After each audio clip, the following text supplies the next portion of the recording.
would they give me credit cards if they don't want me to use them? Oh, brother. I'm just a girl. She know, oh they know, oh he know word is mine. Okay, she know, like they know, oh he know word is mine. Okay, like they know, and she know, and we know the one mine. So I'm just in my prime. Do you ever look at someone and wonder what is going on inside their head? Yo, what is going on, y'all? It is Casual Reacts, and today we are getting into another video here by Right. It is titled Gen Z is actually going broke. I'm Gen Z, so let's go ahead and look into this. Linus doesn't concern herself with debt. Whoa. Why would they give me credit cards if they don't want me to use them? Oh, brother. I'm just a girl. Dude, why do I actually feel bad for these people? Seriously. Off the jump. This is gonna be a great video. How the hell do you get to a point where AI and TikTok dictate the personality traits you have? How do you let stupid catchphrases like "I'm just a girl" allow you to justify the dumbest actions you can possibly make? A big majority of Gen Z, I am predicting, will be fucking homeless.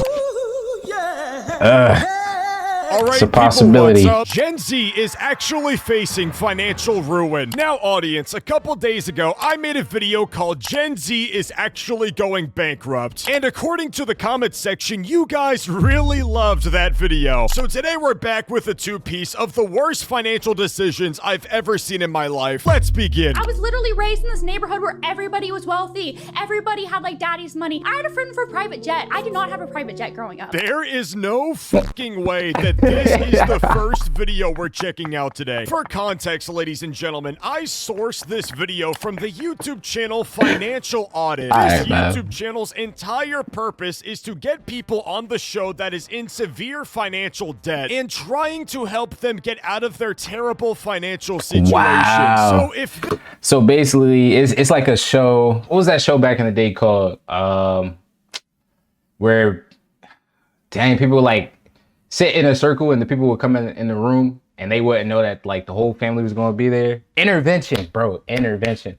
So basically it's like a financial intervention or something like that. That's interesting. This girl is on this show called Financial Audit. That means that she is in crippling debt. And here she is complaining about the fact that she didn't have a private jet when she was growing up. Oh God, guys, she didn't have a fucking private jet growing up. I bet that all of us feel so fucking bad for her. She's sitting here complaining about not having a private jet. Meanwhile, your parents are struggling on a car payment. I bet that all of us can relate to her struggle. Genuinely, shut the fuck up. I grew up in a house with foreclosure notices. That's hard.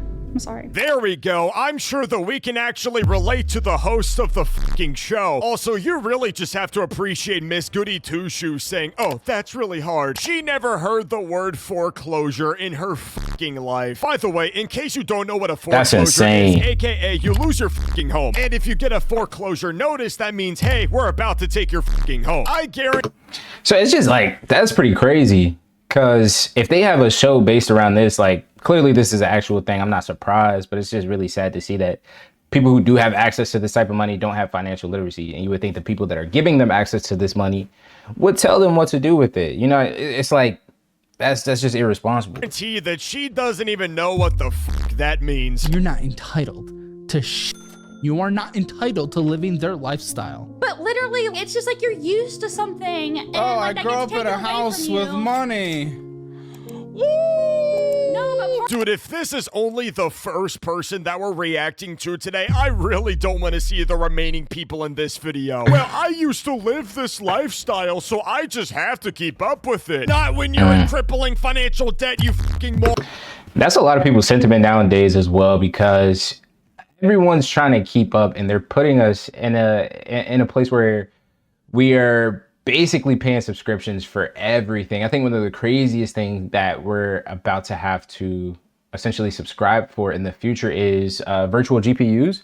So essentially cloud gaming, and NVIDIA is going to be hosting in their data centers different cloud servers where you can just stream the game directly to your home computer.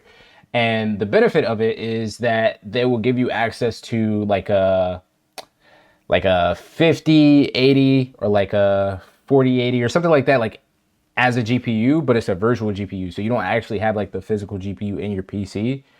It's all virtual, but you're subscribing every single month so that you have access to it.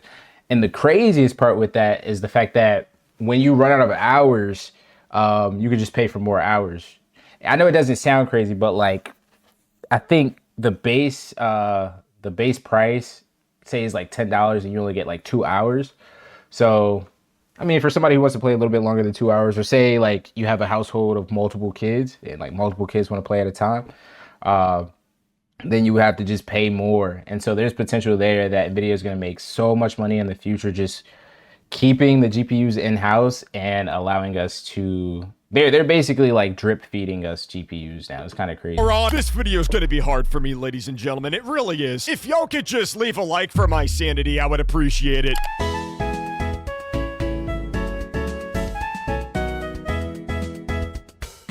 Just keep swiping. Aw, won't you look at this lady just trying to make credit card debt look so uwu and fucking cute. Listen, lady, let me know how cute it is whenever you have to file for bankruptcy and they take your house and your car and everything you fucking own. Try dancing like that whenever you see this inevitable reality, you fucking moron. What is your girl math? If I'm buying a shirt for $30 and there's a deal 3 for $60, I have to get 3. No, you fucking don't. You don't have to buy 3 shirts every time there's a sale.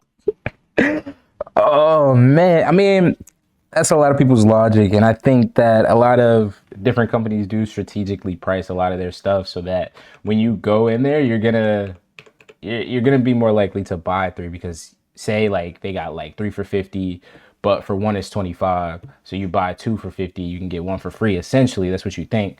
It is one of the oldest tricks in the book, the whole buy 2, get 1 free bullshit. I'm gonna school you guys really quickly. You know that little Nike t-shirt that you wear every day? It's like $5. Nike probably spends around maybe $2 to manufacture that shirt. $2.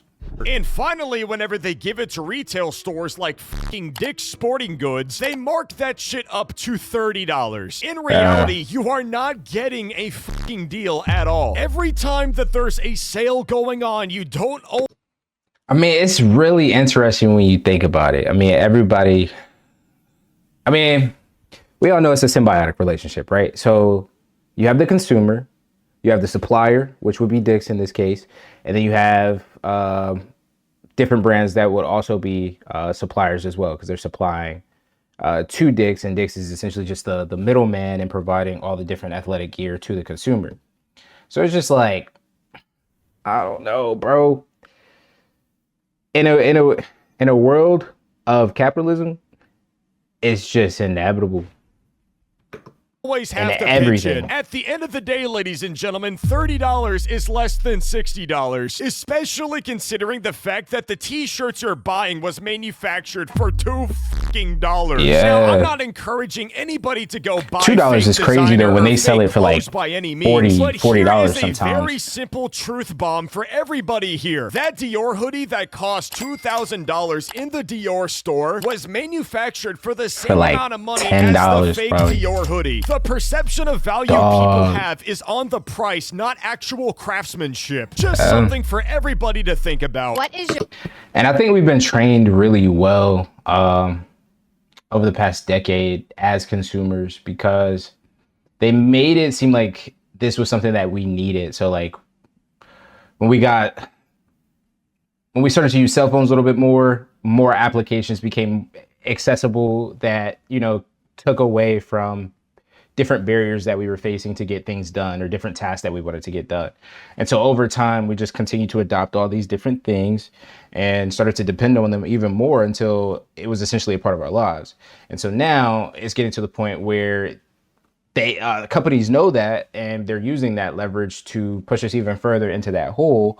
Your girl math. And it's interesting. It's interesting to see. You really have to be aware to what's going on so that you will not fall into the trap. Card money, if you spend the cash one, it doesn't count because it's cash. So it won't fall in your bank account. Wait, hold on just a second. So basically what you're trying to say is that cash isn't real money. Shit, if anything, audience, I would argue that cash is the real money. Yeah, that's what I'm saying. Money. I would 10 1,000 times prefer to get paid in cash rather than card money. Why is that, ladies and gentlemen? It's because the fucking government doesn't need to see what I'm spending my money on. I would absolutely prefer to just do cash. But you know what?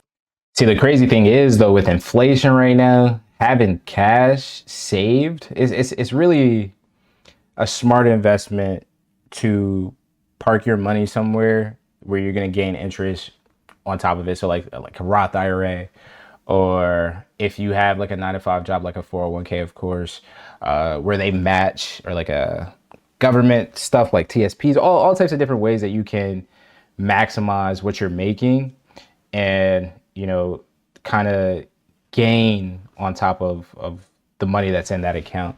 Because if you're just like keeping cash and say you put it in like a safe, and you just keep it under your bed, it's always good to have cash for a rainy day. But say it's under there for like 10 years. I'm not exactly sure how much inflation affects the or the value of the dollar over a 10-year span. But I would assume it's a considerable amount. So this is interesting. That's aside from the point. Cash money Save your and bread, card money is still money. Is it also really think about how that you can hard to invest get it. paid in cash and you waddle your fat ass to the bank and you deposit that shit? Is it really that much of an inconvenience to you? Whether it is card or cash, I will appreciate any kind of money. What is your girl? Oh gosh, I would say when I'm traveling and I forget a makeup product and I can justify it by going to like Sephora or Ulta and buying that same product because I need it. So it's like free. Shut the f up. Are you really that fucking chopped that when you go on vacation and you forget a makeup product that you have to go to Sephora and buy it again? Mind you, audience, she didn't even say that she has to spend money on it. She said that it was free. Nothing in this world is fucking free, ladies and gentlemen. And if it is free, that means you're the product. Now, if it was something very essential like skincare, toothpaste, fucking shaving cream, as a man, I would understand all of that. I'm not trying you to gotta walk have that. around You gotta looking have like that. fucking Moses. Yeah, you can't be walking around smelling musty and stuff like that. You gotta keep the deodorant on you, all that out. You already know. In my day-to-day. But really, motherfucker, is it really gonna hurt you to not buy your mascara, your fucking shitty lipstick? And mind you, audience, she said that this shit was free. It's not going to be free. Listen, if you're ever wondering why you're broke and you can't quite afford anything, maybe you should start with what the fuck you just said here. Your life is bad, and you have 45,000 hours of debt. Why would they give me credit cards if they don't want me to use $45,000 them? in Hold on debt? a fucking minute. Are you being dead ass right now? Why would they give you credit cards if they don't want you to use them? That's the fucking point. You are by far the dumbest person I've ever seen on this video. I'll admit, you know what I'm saying? This is an entertaining video, but he doesn't have to like cook Nemo everybody has so much. longer-term You have to relax a little bit, brother. thinking than you do. There is zero motor functions going on in this lady's brain right now. They give me I mean, I can appreciate the video and what he's trying to say, but we don't have to like sit here. Quick disclaimer, we just don't have to sit here and like bash these people, regardless of dumb decisions. access to free money. I really wish I had the energy to turn on my webcam right now and you can see my fucking face. I am actually fucking flabbergasted right now. She is genuinely convincing herself that credit card money is actual free money. It is and funny. Here she is on financial audit because she's in crippling credit card debt. Yeah, $45,000, bro, is crazy. Right now, That's talking insane. about $45,000 of debt. Girl, you literally have zero self-awareness. Holy shit. That's Why would like they spending want you to use them? $1,000 Put yourself in 45 their times. shoes. Because they want me to use it to spend And like money. when you But spend why? $1,000, you feel that $1,000 when you spend it if you're just like the common person. And so it's doing that 45 times. Like, Why would they want to? So they make money. Holy it's, shit, this lady must have activated more a than likely neuron bad that she decisions. hasn't used since fucking childhood. They want me to spend money so that they can make money. Wow, you're a fucking genius. There you go. They're making money, which means you're losing money. But I'm still getting my purchases at the end of the day. Mental fucking illness. At this point, ladies and gentlemen, she's basically describing a normal fucking fucking transaction. Well, they're making money and I'm losing money, but at least I'm still getting what I bought. That's what a fucking transaction is, lady. You're not getting shit for free, you fucking idiot. You are getting your purchases, and if that's all that matters to you, then go fuck up your life. That's okay. That is your choice. It's not that fucked up. You can live whatever life you want to live. I will accept it. I'm willing to help those that want to be helped. Do you want to be helped? Do you want the budget? Do you want the chance for a better life? Yeah. Your parents must be ashamed. Yeah, I would dang, goodness gracious, she said yeah. Goodness. Be very fucking ashamed too. Well, audience, what do you think? Subscribe if you would like a part 3 of poor financial decisions. With that, well, yo, that was it for me. Pretty good video by Rife. Again, I don't necessarily appreciate like bashing people completely. I mean, I know I have some videos, and I probably will have some videos in the future where some people will be brought up, but it's never my goal to dismiss people or talk about people just because they make a decision that's different from mine. Now, again, we'll see what happens in the future, and different things that I disagree with or different standpoints, but it's never that deep to sit here and call people stupid. So yeah, we're gonna see what's popping on the next channel, on the next video. I really appreciate y'all for stopping through, man. This channel is still getting started, so I'm just kind of testing the water, seeing what videos work, seeing what kind of content y'all enjoy. But I appreciate anybody who has been watching, and if you made it to the end of this video, you are the GOAT. Type in I ain't broke. Type in I ain't broke in the comments. Even if you are broke, bro, type in I ain't broke. We're gonna speak it into existence, you feel me? Put it in the comments and it's gonna happen. We're gonna see. Hopefully, y'all. All right, get out of here.